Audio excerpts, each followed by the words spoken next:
छात्राओं की सुरक्षा को लेकर बाड़ी पुलिस सख्त। कोचिंग सेंटरों पर बड़ी निगरानी, मंचलों को चेतावनी, 18 वाहनों के चालान। विशेष रिपोर्ट। बाड़ी न्यूज। बाड़ी शहर में छात्राओं की सुरक्षा को सर्वोच्च प्राथमिकता देते हुए थाना प्रभारी महेंद्र शर्मा के नेतृत्व में शुक्रवार को विशेष सुरक्षा अभियान चलाया गया। लंबे समय से पुराने बाजार से बटवाल पाड़े तक के मार्ग पर कोचिंग आने जाने वाली छात्राओं के साथ छेड़छाड़ एवं अभद्र व्यवहार की मिल रही शिकायतों को गंभीरता से लेते हुए पुलिस ने क्षेत्र में व्यापक निगरानी अभियान शुरू किया। अभियान के तहत थाना प्रभारी महेंद्र शर्मा पुलिस जाब्ते के साथ स्वयं शहर के प्रमुख कोचिंग सेंटरों, शिक्षण संस्थानों और छात्राओं के आवागमन वाले मार्गों पर पहुंचे। उन्होंने छात्राओं से संवाद कर उनकी समस्याएं सुनी और भरोसा दिलाया कि उनकी सुरक्षा के साथ किसी भी प्रकार का समझौता नहीं किया जाएगा। पुलिस ने स्पष्ट किया कि छात्राओं से अभद्रता, पीछा करने, फप्तियां कसने या किसी भी प्रकार की छेड़छाड़ करने वालों के विरुद्ध सख्त कानूनी कार्रवाई की जाएगी। पुलिस टीम ने कोचिंग संचालकों से भी बातचीत कर उन्हें आसपास संदिग्ध गतिविधियों पर नजर रखने तथा किसी भी संदिग्ध व्यक्ति की तत्काल सूचना पुलिस को देने की अपील की। छात्राओं को महिला हेल्पलाइन एवं पुलिस सहायता के बारे में भी जानकारी दी गई, ताकि किसी भी आपात स्थिति में तत्काल सहायता मिल सके। इस दौरान पुराने बाजार, बटवाल पाड़ा सहित संवेदनशील क्षेत्रों में पैदल गश्त कर पुलिस की सक्रिय मौजूदगी दर्ज कराई गई। अभियान का उद्देश्य असामाजिक तत्वों में कानून का भय पैदा करना और छात्राओं को सुरक्षित एवं भयमुक्त वातावरण उपलब्ध कराना रहा। सुरक्षा अभियान के साथ साथ यातायात नियमों की अनदेखी करने वालों पर भी पुलिस ने कार्रवाई की। बिना हेलमेट, गलत दिशा में वाहन चलाने तथा अन्य यातायात नियमों का उल्लंघन करने वाले 18 वाहनों के चालान किए गए। पुलिस ने वाहन चालकों को नियमों का पालन करने की हिदायत देते हुए भविष्य में उल्लंघन करने पर कड़ी कार्रवाई की चेतावनी दी। अभियान के दौरान ASI Neeraj Sharma, traffic incharge Jitendra Kumar, महिला पुलिसकर्मी एवं अन्य पुलिसकर्मी मौजूद रहे। शहरवासियों एवं अभिभावकों ने छात्राओं की सुरक्षा को लेकर पुलिस द्वारा चलाए जा रहे इस अभियान की सराहना करते हुए इसे निरंतर जारी रखने की मांग की। थाना प्रभारी महेंद्र शर्मा का संबोधन। बाड़ी पुलिस की पहली प्राथमिकता हमारी बेटियों और छात्राओं की सुरक्षा है।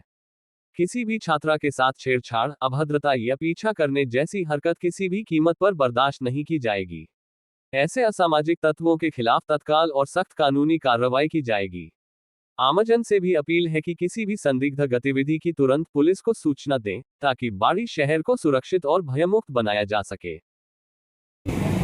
काफ़ी दिनों से सूचना मिल रही थी पुराने बाजार से लेकर बटवाल पाड़े तक जो कोचिंग क्लासेस हैं, जहां अपनी बच्चियों, महिलाओं को छेड़खानी तक, तो आज स्टाफ, थाना स्टाफ एवं ट्रैफिक स्टाफ के साथ पैदल गश्त की गई और लोगों को समझाया गया। गर्ल्स स्कूल के सामने जो पार्किंग करते हैं उनको मना किया गया और इनको चेतावनी दी जाती है कि अन्यथा चालान किया जाएगा। गश्त एवं निगरानी जारी है। शाम ढलते ही सांडों का संग्राम, दहशत में बाजार। आखिर कब जागेगी नगर पालिका? विशेष रिपोर्ट। बाड़ी न्यूज। बाड़ी शहर में आवारा सांडों का आतंक लगातार बढ़ता जा रहा है। शाम ढलते ही शहर के प्रमुख बाजारों, चौराहों और गंदगी के ढेरों के आसपास बड़ी संख्या में सांड जमा हो जाते हैं। जैसे ही दो सांड आमने सामने आते हैं, देखते ही देखते सड़कें रणभूमि में बदल जाती हैं। उनकी भिड़ंत इतनी खतरनाक होती है कि राहगीर, दुकानदार, महिलाएं, बच्चे और बुजुर्ग अपनी जान बचाने के लिए जहां तहां रुकने को मजबूर हो जाते हैं। कई बार इन सांडों की लड़ाई के कारण सड़क पर लंबा जाम लग जाता है। लोग सांस थामकर इनके हटने का इंतजार करते हैं। स्थानीय लोगों का कहना है कि यदि कोई व्यक्ति इनकी चपेट में आ जाए तो गंभीर हादसा होना तय है। इसके बावजूद समस्या का स्थायी समाधान नहीं हो पा रहा है।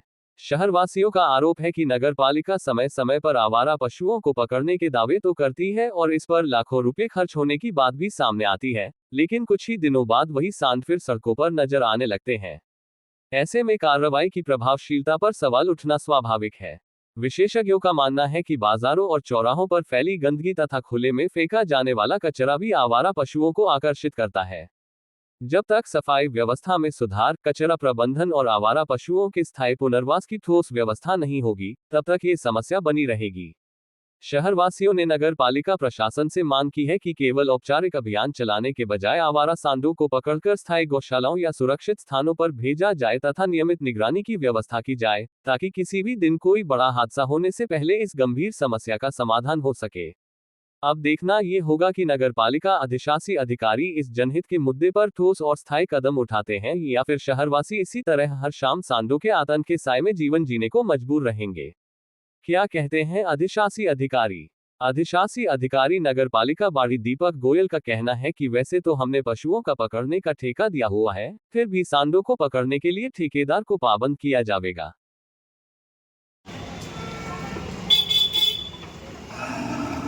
चाबी नहीं कौन सी थी चाबी तो भी है ना तो पे जी वो नहीं चाबी है यार फोन की नहीं। जिला अस्पताल की बिजली पर मंडराया संकट।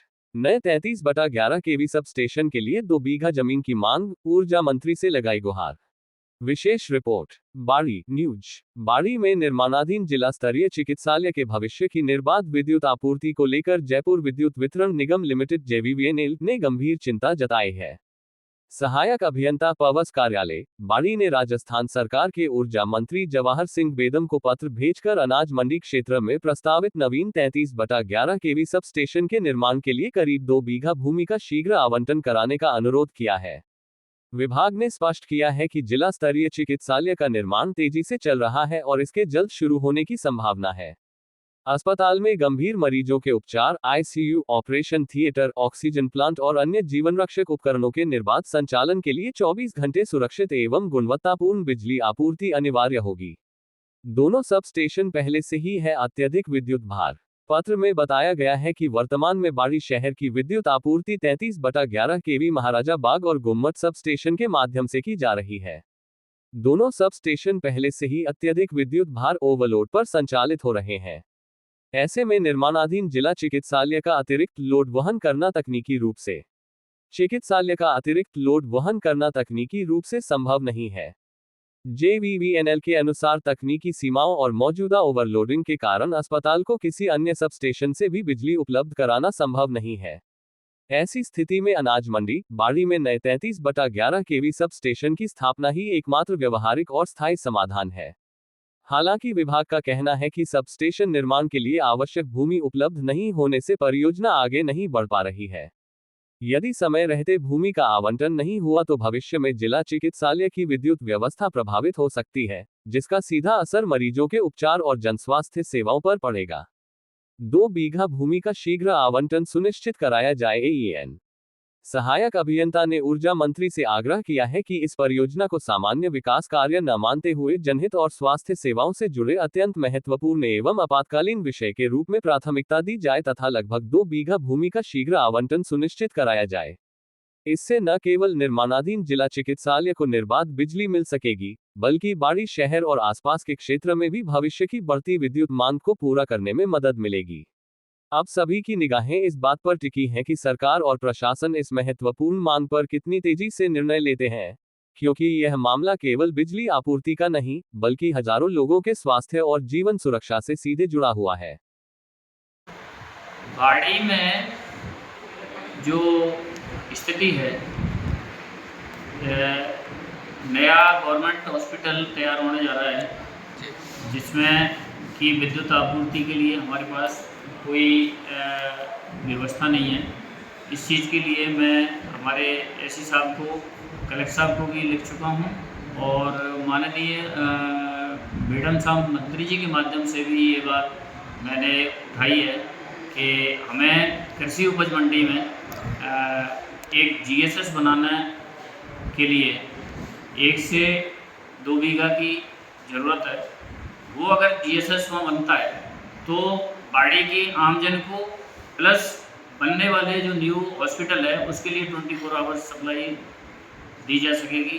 तो बाड़ी की हित में एक तो ये वाला GSS, एक दूसरा GSS हम बनाना चाह रहे हैं धनौरा रोड पर, जिसकी जगह भी हमने देख ली है और वो अंडर प्रोसेस है। वो जगह शायद हमें जल्दी अलॉट हो जाएगी नगर पालिका की तरफ से। तो ये दोनों GSS बनते ही और बाड़ी के भविष्य जो आज की तारीख में स्थिति यहाँ की 11 केवी लाइनों की ख़राब है, वो लाइनें छोटी छोटी रह जाएंगी, लोगों की वोल्टेज की समस्या का निदान हो जाएगा। अच्छा, श्रमता रोड पर GSS बना हुआ है, इससे कोई बेनिफिट नहीं मिल पा रहा है? नहीं, ये GSS से बेनिफिट का जहाँ तक सवाल है, ये GSS आज की तारीख में ऑलरेडी ओवरलोडेड है। जी। और वहाँ से हम हॉस्पिटल के लिए नया फीडर निकालने की स्थिति में बिल्कुल नहीं है, क्योंकि उस रूट पर एक्स्ट्रा लाइन खड़ी करने के लिए कोई जगह ही नहीं बची। जी, ठीक, थैंक यू। जनहित की पहल, जलभराव और हादसों से मिलेगी राहत। कन्हैया रिसोर्ट के पास क्षतिग्रस्त पुलिया की मरम्मत के लिए नगर पालिका ने पीडब्ल्यूडी को लिखा पत्र। विशेष रिपोर्ट, बाड़ी न्यूज। बाड़ी शहर में बरसात के दौरान जलभराव और आवागमन की समस्या से जूझ रहे नागरिकों को जल्द राहत मिलने की उम्मीद जगी है। नगर पालिका बाड़ी के अधिशासी अधिकारी दीपक गोयल ने जनहित को प्राथमिकता देते हुए बसेड़ी रोड स्थित कन्हैया रिसोर्ट के पास क्षतिग्रस्त पुलिया की तत्काल मरम्मत कराने के लिए सार्वजनिक निर्माण विभाग पीडब्ल्यूडी को पत्र भेजा है।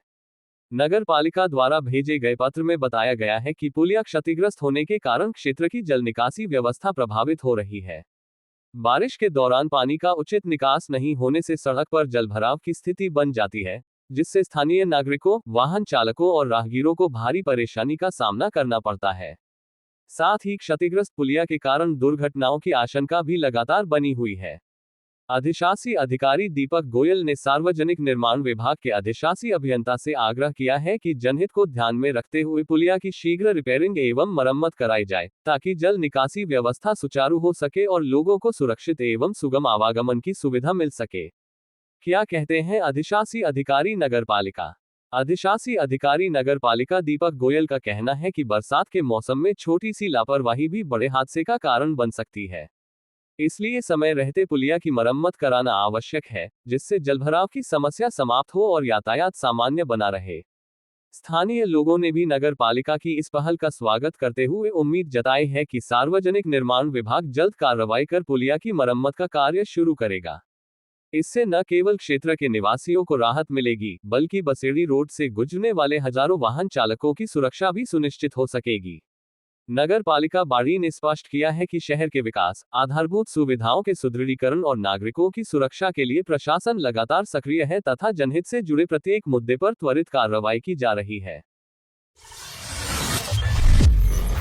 हरित भारत की मिसाल, कोरोना वॉरियर ऋषि जाट और बॉक्सर रामू ने 1000 नीम सीड बॉल फेंककर पर्यावरण संरक्षण का दिया संदेश। भरतपुर न्यूज।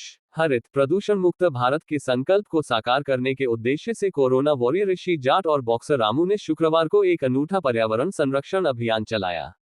अभियान के तहत शहर एवं ग्रामीण क्षेत्रों की खाली भूमि, सड़क किनारों, पहाड़ी और वन क्षेत्रों में 1000 नीम सीड बॉल बीज गोले प्रक्षेपित किए गए, ताकि मानसून के दौरान ये अंकुरित होकर भविष्य में विशाल नीम के वृक्ष बन सकें। आयोजकों ने बताया कि इन सीड बॉलर्स को तैयार करने में करीब 2 माह का समय लगा। चिकनी मिट्टी, जैविक खाद और नीम के बीजों से तैयार प्रत्येक सीड बॉल में 3 से 4 बीज डाले गए हैं। बारिश के बाद ये बीज प्राकृतिक रूप से अंकुरित होकर पर्यावरण संरक्षण में महत्वपूर्ण भूमिका निभाएंगे।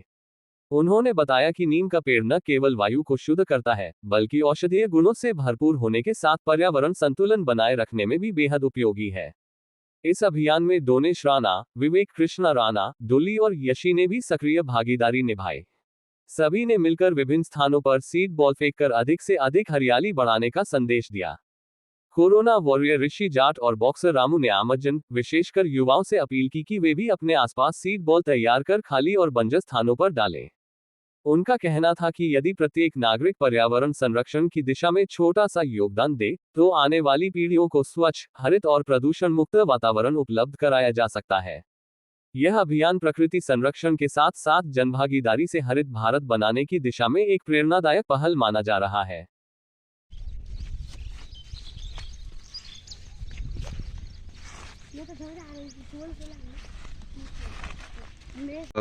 बहुत ही नेक काम है, बहुत बढ़िया काम चल रहा है। जो जंगली इलाके हैं और जो पहाड़ी इलाके हैं, जहाँ तक ऊंचे पहाड़ हैं, जहाँ पहुँच नहीं सकते, जहाँ पेड़ पौधे नहीं लगा सकते, वहाँ सीड बॉलों को फेंका जा रहा है। ये हमारे बच्चे और हमारा भाई बॉक्सर रामू उन जगहों पर सीड बॉल डाल रहे हैं जिन ऊंचे पहाड़ी इलाकों पर, पथरीले इलाकों पर, पठारी भागों पर, सभी स्थानों पर डाला जा रहा है ये काम। तो ये सीड बॉल बनाते हुए ये हम नीम की जो निवोलियाँ होती हैं उन्हें डाल के सीड बॉल बना रहे हैं। काफ़ी टाइम से लग रहे हैं, ये हमारे भतीजे भतीजी सभी लोग हम इन सीड बॉल को बनाने में लग रहे हैं। ये बहुत ही नेक काम है, करते रहना चाहिए। और इन सीड बॉलों को हम ले जा करके जो जंगली जगह हैं वहाँ पर लेके इनको डालेंगे और जब बारिश पड़ेगी, बारिश की नमी में ये अंकुरित होकर के पौधे का रूप धारण करेंगी। तो ऐसे काम करते रहना चाहिए। कोरोना वॉरियर ऋषि और बॉक्सर रामू इस काम को काफ़ी समय से कर रहे हैं और हमारे भतीजे भतीजी भी इसमें अपना पूरा सहयोग कर रहे हैं। जय हिंद, जय भारत। ऐसे कार्य करते हैं। यहाँ पर पेड़ पौधे नहीं है, जंगली जो जगह है वहाँ पर इनको डाला जाएगा और फिर जब बारिश पड़ेगी तो बारिश की नमी में ये जो सीड बॉल बनाई गई हैं आपने देखो, ये ऐसे इसने ये नीम की वो दिल ली, मैंने अब इन्हें बंद कर दिया इसमें ऐसे ऐसे गोल। तो हमारे इस नेक काम में, भलाई के काम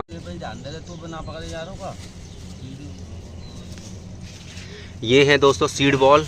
जैसा कि आप जानते हो जो नीम की निमौली होती हैं उनको हमने पैदल गश्त से अपराधियों में खौफ, आमजन में बड़ा भरोसा। धौलपुर पुलिस का अभियान जारी। धौलपुर न्यूज। पुलिस अधीक्षक विकास सांगवान के निर्देशन में जिले के सभी थाना क्षेत्रों में प्रतिदिन सघन पैदल गश्त अभियान चलाया जा रहा है। अतिरिक्त पुलिस अधीक्षक वैभव शर्मा एवं एडीएफ बाड़ी श्रवण कुमार झोरर के सुपरविजन में पुलिस टीमें प्रमुख बाजारों, बस स्टैंड, रेलवे स्टेशन, धार्मिक स्थलों, स्कूल कॉलेजों और संवेदनशील क्षेत्रों में लगातार गश्त कर संदिग्ध गतिविधियों पर नजर रख रही है। गश्त के दौरान पुलिस आमजन और व्यापारियों से संवाद कर उनकी समस्याएं सुन रही है तथा साइबर अपराध, महिला सुरक्षा और हेल्पलाइन संबंधी जानकारी भी दे रही है। साथ ही संदिग्ध व्यक्तियों से पूछताछ कर कानून व्यवस्था बनाए रखने के लिए सतर्कता बरती जा रही है। एसपी विकास सांगवान ने कहा कि धौलपुर पुलिस का उद्देश्य केवल अपराध होने के बाद कार्रवाई करना नहीं, बल्कि अपराधों की रोकथाम कर सुरक्षित वातावरण उपलब्ध कराना है। उन्होंने आमजन से अपील की कि किसी भी संदिग्ध गतिविधि या अपराध की सूचना तुरंत पुलिस कंट्रोल रूम 9530411842 एवं 9530411843 या निकटतम थाने को दे। सूचना देने वाले की पहचान पूरी तरह गोपनीय रखी जाएगी। महिलाओं और बालिकाओं को सुरक्षा का पाठ पढ़ा रही धौलपुर पुलिस। स्कूल कॉलेजों में चल रहा जागरूकता अभियान। धौलपुर न्यूज। पुलिस मुख्यालय के निर्देशानुसार धौलपुर जिले में महिलाओं एवं बालिकाओं की सुरक्षा को लेकर विशेष जागरूकता अभियान चलाया जा रहा है। पुलिस अधीक्षक विकास सांगवान के निर्देशन तथा अतिरिक्त पुलिस अधीक्षक वैभव शर्मा एवं एडीएफ बाड़ी श्रवण कुमार झोरर के सुपरविजन में जिले के सभी थाना क्षेत्रों की पुलिस टीमें स्कूलों, कॉलेजों और शिक्षण संस्थानों में जागरूकता कार्यक्रम आयोजित कर रही है। अभियान के दौरान छात्राओं को महिला सुरक्षा कानून, हेल्पलाइन सेवाएं, साइबर अपराधों से बचाव, सोशल मीडिया का सुरक्षित उपयोग, आत्मरक्षा के उपाय और आपात स्थिति में पुलिस सहायता प्राप्त करने की जानकारी दी जा रही है। साथ ही छेड़छाड़, उत्पीड़न या किसी भी अपराध की स्थिति में बिना संकोच पुलिस को सूचना देने के लिए प्रेरित किया जा रहा है। पुलिस अधीक्षक विकास सांगवान ने बताया कि महिलाओं और बालिकाओं को जागरूक एवं आत्मविश्वासी बनाना इस अभियान का मुख्य उद्देश्य है। जिले भर में यह अभियान लगातार जारी रहेगा ताकि अधिक से अधिक लोगों तक सुरक्षा और कानून संबंधी महत्वपूर्ण जानकारी पहुंचाई जा सके। कैसे लोग हैं, आपसे किस तरह के बर्ताव कर रहे हैं, यदि वो गलत आपको लगता है, उनका कोई भी इंडिकेशन गलत है तो आप तुरंत अपने परिजनों को बता सकते हैं। भाई मुझे लगता है कि यहाँ में कन्वेंस नहीं होगी, यहाँ में सुविधा नहीं है, टच किया है, यूजिंग किया है, स्टॉकिंग किया है, फॉलो किया है या टेम्पटेशन किया है। कई बार टेम्पटेशन भी करते हैं बच्चों को, छोटे छोटे बच्चों को चॉकलेट दे देते हैं, पैसे का लोग दे देते हैं, मोबाइल दे देते हैं। तो इस तरह से किसी भी टेम्पटेशन में नहीं फंसना है, किसी भी लालच में नहीं फंसना है। आपने कहावत सुनाई होगी पूरी, लालच सबसे बुरी है। तो इसका भी आपको ये है एक्नॉलेज कराना है, आपको सेंसिटाइज कराना है कि महिलाओं और बच्चियों से संबंधित क्राइम के संबंध में जो मैंने ये सारे क्राइम बताए हैं उस संबंध में किसी भी तरह की कोई कोताही नहीं हो और वो रिपोर्ट करने से ना डरे। समझ में आ रहा है? कोई भी बच्चा स्कूल में हो सकता है, आप बस से आ रहे हैं तब हो सकता है, दुकान से आ रहे हैं वहाँ हो सकता है, घर में हो सकता है, घर के आसपास भी हो सकता है, कोई रिलेटिव्स हो सकता है, डियर एंड डियर हो सकता है, जो लगातार आपका फैमिली फ्रेंड से आ रहा है लेकिन उसकी गलत हरकतें कहीं भी जायज़ नहीं है। ठीक है, उसकी रिपोर्ट कीजिए। आप देख ही रहे हो रात किस तरह के क्राइम अखबारों में आते हैं, तो भगवान ना करें इस तरह की कोई बात हो तो इसके लिए आप तुरंत इसका ऑब्जेक्ट कीजिए। उसको ऑब्जेक्ट करेंगे तभी पता चलेगा। ठीक है, यहाँ पर आपकी ईमेल आई, इंस्टा आई या कोई इस तरह की है, आपने कोई सोशल मीडिया प्लेटफॉर्म बना रखा है, कमेंट्स कर रहा है, या बच्चे जैसे व्हाट्सएप चला रहे हैं तो उस पर कोई कमेंट आने लगा था तो उसको भी आप रिपोर्ट कर सकते हैं, फिजिकली और वर्चुअली दोनों को तरह से। ठीक है, समझ में आया? किसी भी तरह से किसी की गलत चीज़ों को जायज़ नहीं होने देना, उनको रिपोर्ट करना। आपको मैंने नंबर बताइए, 100 नंबर है, 112 नंबर है, 108 है, 10 नंबर है, एक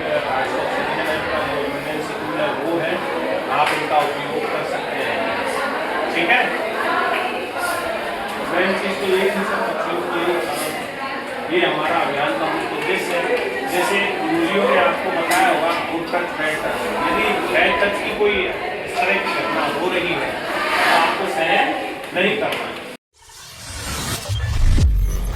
कृष्णा कॉलोनी में आवारा श्वान का आतंक, राहगीरों और बच्चों में दहशत, नगर पालिका से कार्रवाई की मांग। बाड़ी न्यूज। बाड़ी शहर की कृष्णा कॉलोनी गली नंबर 3 में एक आवारा श्वान के आतंक से क्षेत्रवासी भय के साए में जीने को मजबूर है। स्थानीय लोगों के अनुसार श्वान राह चलते लोगों पर अचानक हमला कर देता है, जिससे कॉलोनी में दहशत का माहौल बना हुआ है। बच्चे, महिलाएं और बुजुर्ग घर से निकलने में भी डर महसूस कर रहे हैं। कॉलोनी निवासी आकाश शर्मा ने बताया कि श्वान का व्यवहार असामान्य दिखाई देता है और उसकी हरकतों से वह मानसिक रूप से अस्वस्थ प्रतीत होता है। उन्होंने बताया कि यह श्वान कई पशुओं को भी काट चुका है, जिससे लोगों में किसी बड़े हादसे की आशंका बढ़ गई है। स्थानीय लोगों का कहना है कि यदि समय रहते इस श्वान को नहीं पकड़ा गया तो किसी भी दिन कोई गंभीर घटना हो सकती है। कॉलोनी वासियों ने नगर पालिका प्रशासन से तत्काल कार्रवाई करते हुए आवारा श्वान को पकड़ने और लोगों को राहत दिलाने की मांग की है।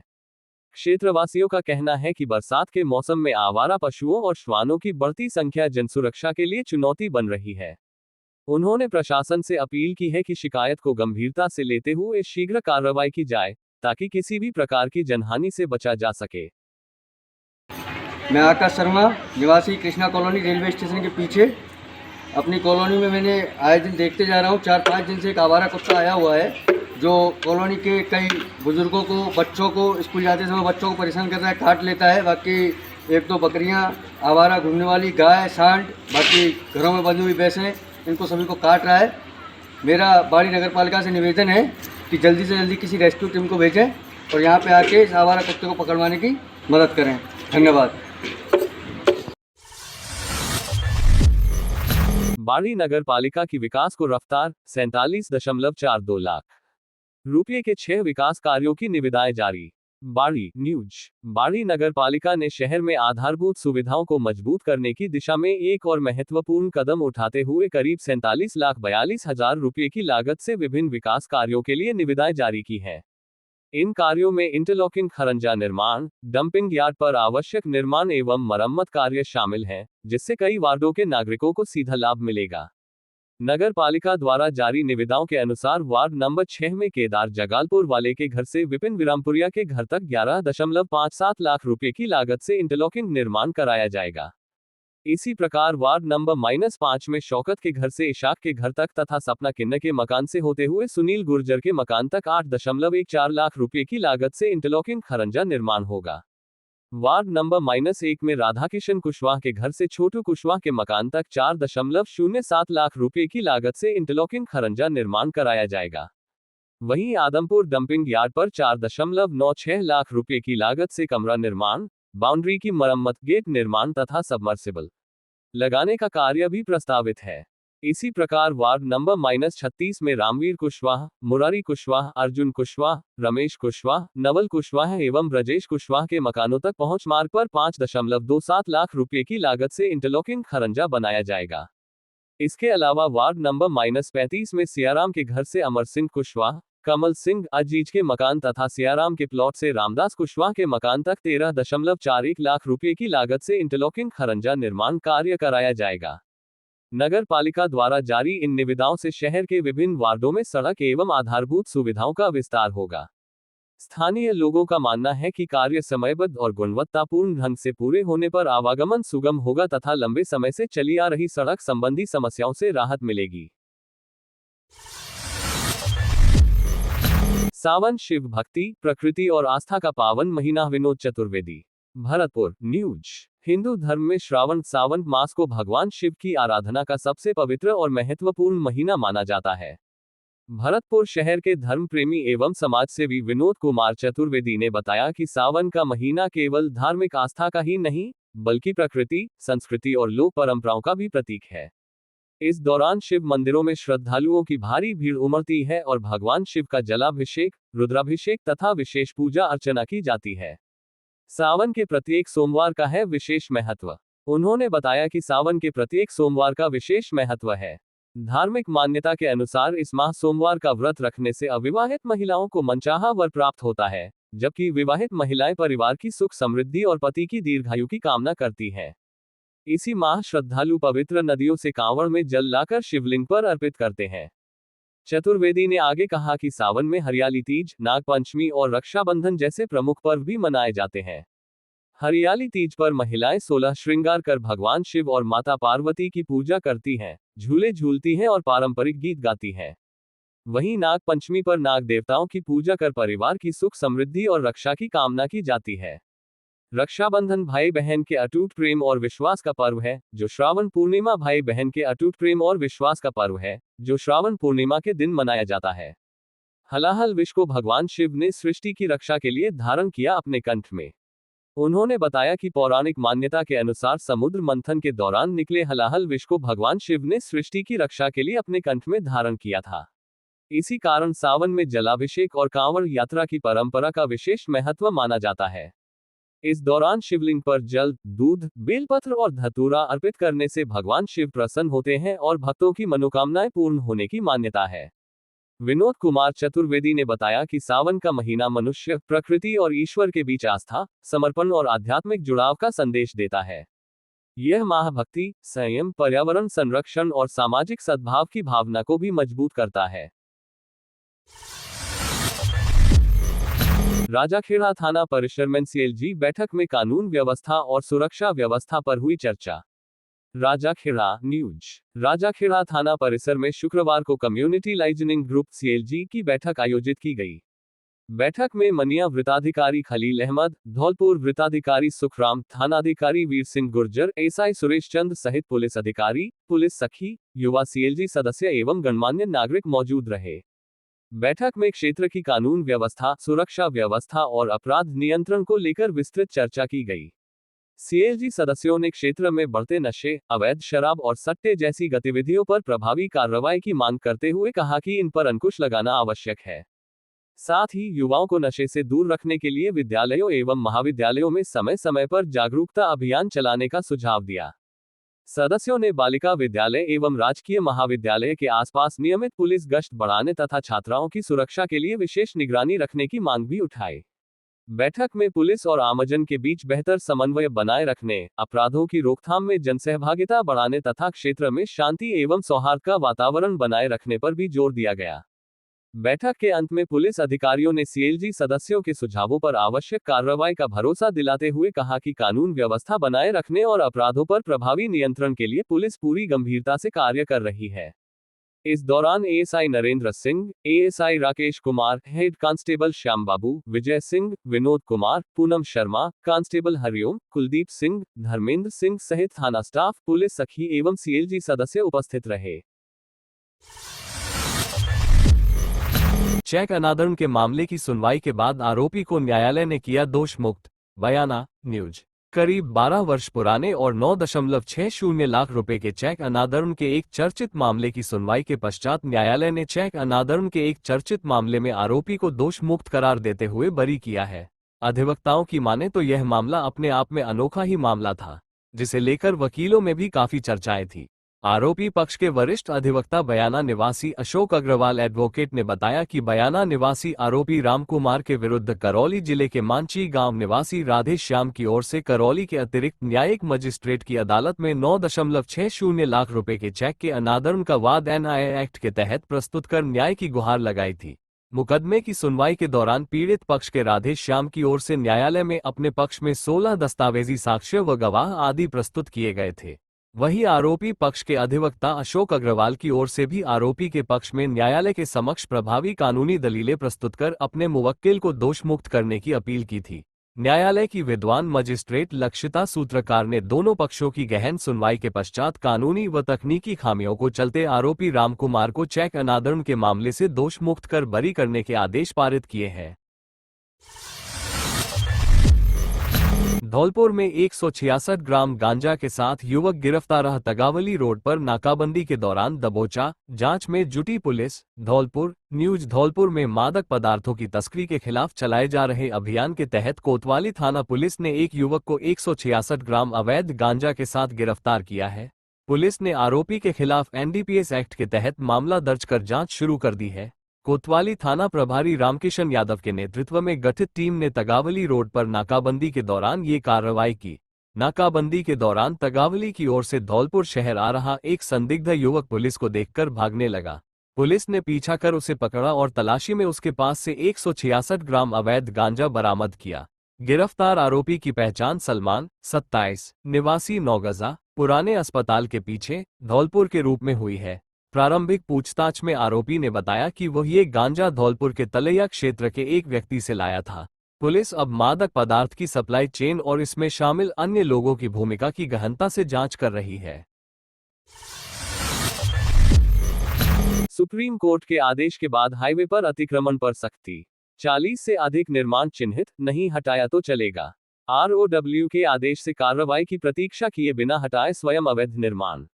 Sample news. सुप्रीम कोर्ट के निर्देशों के बाद राष्ट्रीय राजमार्गों को अतिक्रमण मुक्त बनाने की कार्रवाई अब सैंपल उपखंड क्षेत्र में भी तेज हो गई है। उपखंड क्षेत्र से गुजरने वाले राष्ट्रीय राजमार्ग -123 NH 123 पर भारतीय राष्ट्रीय राजमार्ग प्राधिकरण NHAI एवं प्रशासन ने संयुक्त रूप से सवेकर 40 से अधिक स्थानों पर किए गए स्थायी अतिक्रमणों को चिन्हित किया है। प्रशासन की ओर से शुक्रवार को अतिक्रमणकर्ताओं को नोटिस एवं मौखिक हिदायत देते हुए स्वेच्छा से अतिक्रमण हटाने के लिए कहा गया। अधिकारियों ने स्पष्ट किया कि निर्धारित समय सीमा के भीतर अतिक्रमण नहीं हटाए जाने पर प्रशासन जेसीबी मशीनों की सहायता से अतिक्रमण हटाने की कार्रवाई करेगा, जिसकी पूरी जिम्मेदारी संबंधित अतिक्रमणकर्ता की होगी। प्रशासन का कहना है कि राष्ट्रीय राजमार्ग पर किए गए अवैध निर्माण न केवल यातायात में बाधा उत्पन्न करते हैं, बल्कि सड़क दुर्घटनाओं की आशंका भी बढ़ाते हैं। हाईवे की सुरक्षा, सुचारू यातायात और भविष्य में सड़क चौड़ीकरण एवं विकास कार्यों को ध्यान में रखते हुए यह अभियान चलाया जा रहा है। एसडीएम ने की अतिक्रमणकर्ताओं से अपील।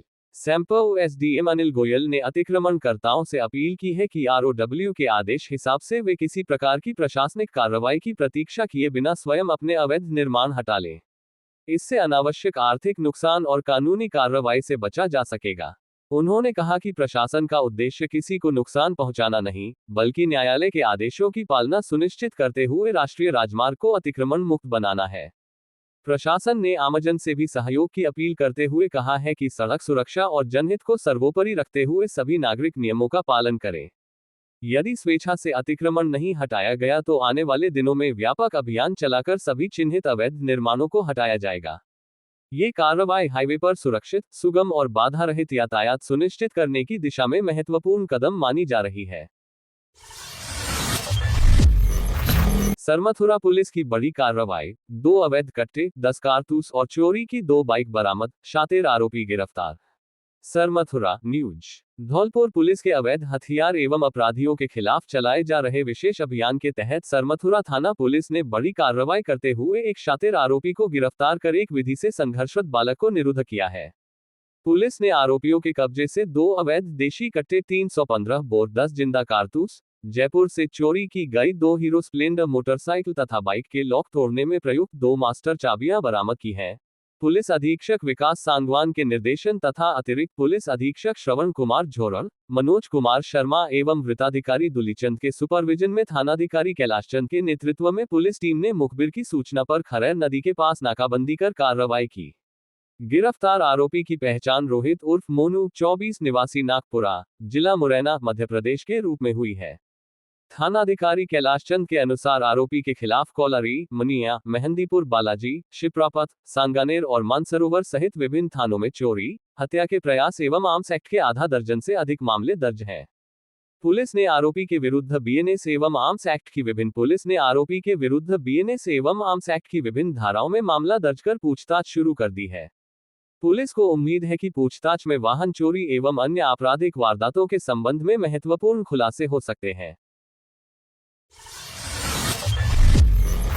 यूसीसी पर अधिकतम जन सुझाव जुटाने के निर्देश, विकास योजनाओं की मुख्य सचिव ने की समीक्षा। धौलपुर न्यूज। मुख्य सचिव वी श्रीनिवास ने सचिवालय में आयोजित समीक्षा बैठक में अधिकारियों को निर्देश दिए कि समान नागरिक संहिता यूसीसी पर अधिकतम जन सुझाव प्राप्त करने के लिए व्हाट्सएप, QR कोड, SMS सहित सभी माध्यमों का प्रभावी उपयोग किया जाए तथा व्यापक जनजागरूकता अभियान चलाया जाए। अतिरिक्त मुख्य सचिव गृह भास्कर सावंत ने बताया कि अब तक यूसीसी पर करीब 68,000 सुझाव प्राप्त हो चुके हैं। बैठक में जन स्वास्थ्य अभियांत्रिकी, ग्रामीण विकास, नगरीय विकास, स्वायत्त शासन, पंचायती राज, सार्वजनिक निर्माण एवं ऊर्जा विभाग की योजनाओं की भी समीक्षा की गई। मुख्य सचिव ने अधिकारियों को योजनाओं का समयबद्ध एवं गुणवत्तापूर्ण क्रियान्वयन सुनिश्चित करने तथा कोई भी पात्र व्यक्ति सरकारी योजनाओं के लाभ से वंचित न रहे, इसके लिए विशेष रूप से पेयजल, बिजली, सड़क, स्वच्छता और स्ट्रीट लाइट जैसी आधारभूत सुविधाओं पर प्राथमिकता से कार्य करने के निर्देश दिए। बैठक में जिला कलेक्टर श्रीनिधि बीटी, जिला परिषद सीईओ एएन सोमनाथ, अतिरिक्त जिला कलेक्टर हरिराम मीणा सहित संबंधित अधिकारी वीडियो कॉन्फ्रेंसिंग के माध्यम से शामिल हुए।